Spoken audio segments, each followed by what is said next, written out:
직장 환경과 개발입니다. 개도국 경제활동 인구 중 절반 이상은 농업, 축산업, 수렵, 어업, 임업 및 채집을 하는 환경에 의존을 합니다. 따라서 환경 수준은 경제 발전에 영향을 미치고 또 영향을 받기도 합니다. 전통적인 시장 실패 중 하나로 환경 훼손을 예로 들 수 있는데, 환경 훼손은 식량 생산량을 감소시키고 보건 지출을 증가시켜 경제 발전 속도를 감소시키게 됩니다. 이를 해결하기 위해 자원 생산성을 높이고 빈곤층 생활 여건 개선이 필요합니다. 개발과 환경의 관계를 알아보기 위해 8가지 기본 쟁점을 확인해 보도록 하겠습니다. 첫 번째로는 지속 가능한 개발과 환경 회계입니다. 지속 가능성이라는 것은 미래 세대의 필요를 희생하지 않고 현재 세대의 필요를 충족시키는 것이라고 정의 내릴 수 있는데요. 부존자원 기반, 대기, 물, 토지 등의 질, 이러한 모든 것들은 모든 세대가 향유해야 하는 공통의 유산입니다. 근데 이러한 것들을 현재 경제적 목표 추구를 위해서 파괴하게 되면 지속 가능성에 위배되는 것입니다. 따라서 경제 개발을 수립할 때 환경 회계를 의사결정에 포함시켜야 하고, 이 환경 회계는 환경 편익 및 비용에 대한 정량적 분석을 의미합니다. 그리고 이 책에서 이제 전반적 자본 자산이라는 개념이 있는데, 이건 제조 자본, 인적 자본, 그리고 환경 자본 모두를 의미합니다. 그래서 지속 가능한 개발은 전반적 자본 자산이 감소하지 않는 것을 요구한다 라고 하는데요. 이것은 지금 PPT에 있는 수식으로도 표현이 가능합니다.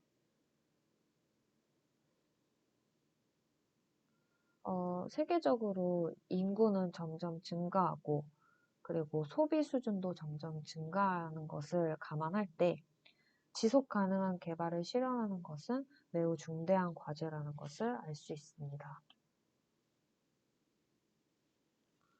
두 번째로는 인구, 빈곤, 경제 성장에 대한 환경의 관계입니다. 인구가 계속해서 증가하면 농촌의 경우는 토지와 물, 장작이 부족하게 되고 도시의 경우에는 위생 결핍과 깨끗한 물 부족으로 인해서 보건 위기를 겪을 수 있습니다. 그리고 빈곤층은 이러한 환경 훼손으로 인해서 피해를 받지만 또 환경 훼손의 주범이 될 수도 있습니다. 피해를 볼 때는 이 빈곤층들은 저렴하고 질이 낮은 토지에 거주하기 때문에 오염 저감 정책의 혜택을 받지도 못하고 또 빈곤에서 벗어날 기회가 매우 적습니다. 이들은 성장을 위해서 또는 생계를 위해서 환경 훼손이 필요할 경우에는 이를 훼손시키는 경우도 생깁니다. 따라서 환경 훼손의 주범이 될 수도 있다고 말할 수 있습니다. 개도국의 환경 정책을 성공하기 위해 해결해야 할 문제는 토지를 소유하지 못하는 문제, 그리고 빈곤 문제, 제도적 자원에 쉽게 접근하지 못해서 정보 부족으로 인한 그런 피해들을 해결해야 합니다.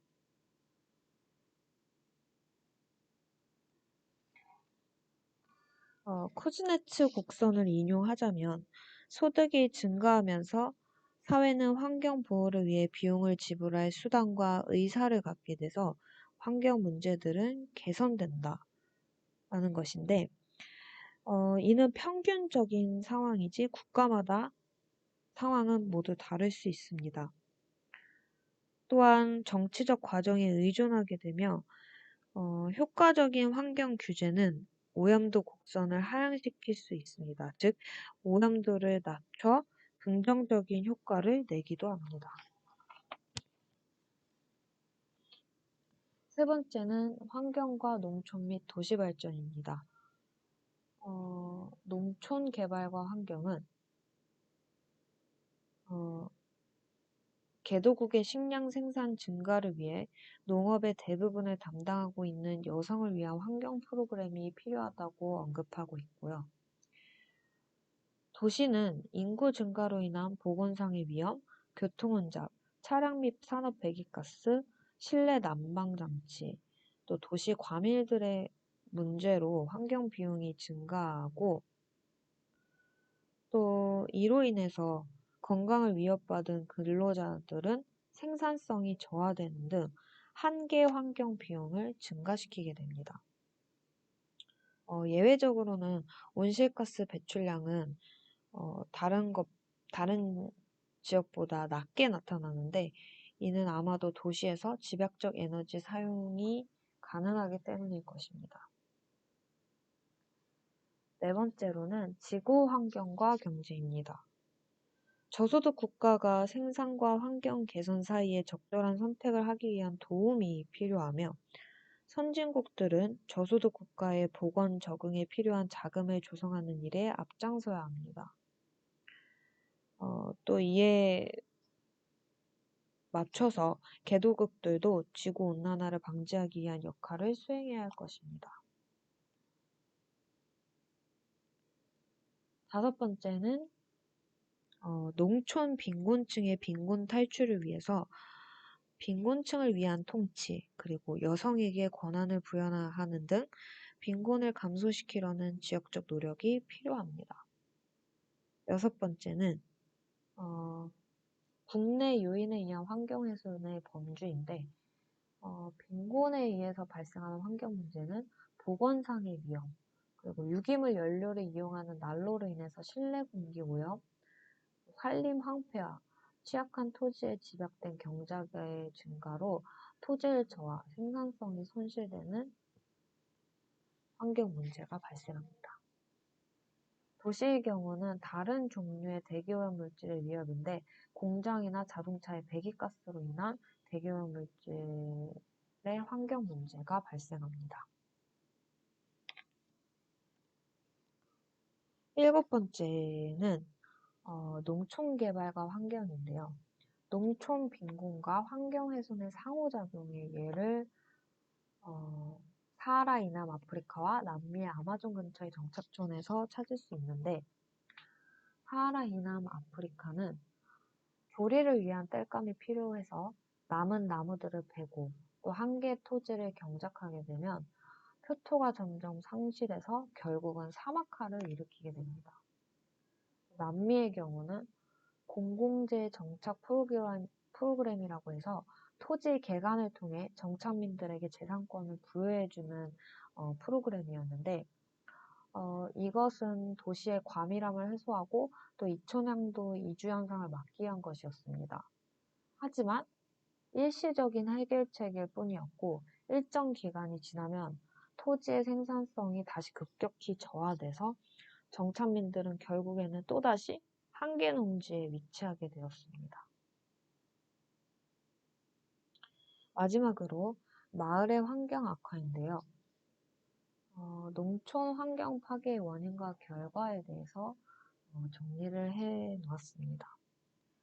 소규모 농부, 즉 빈곤층은 경제적 필요를 위해서 지속 불가능한 생활 양식을 선택하게 되고 지속적인 빈곤은 토질 개량을 필요로 하는데 현실적으로는 관계시설과 비료에 투자할 역량이 부족해서 불가능합니다. 인구는 점점 증가하게 되고 토지의 집약도도 함께 증가하게 돼서 토양이 척박해지고 결국은 토지의 생산성이 감소해서 1인당 식량 생산의 지속적 감소를 초래하게 됩니다.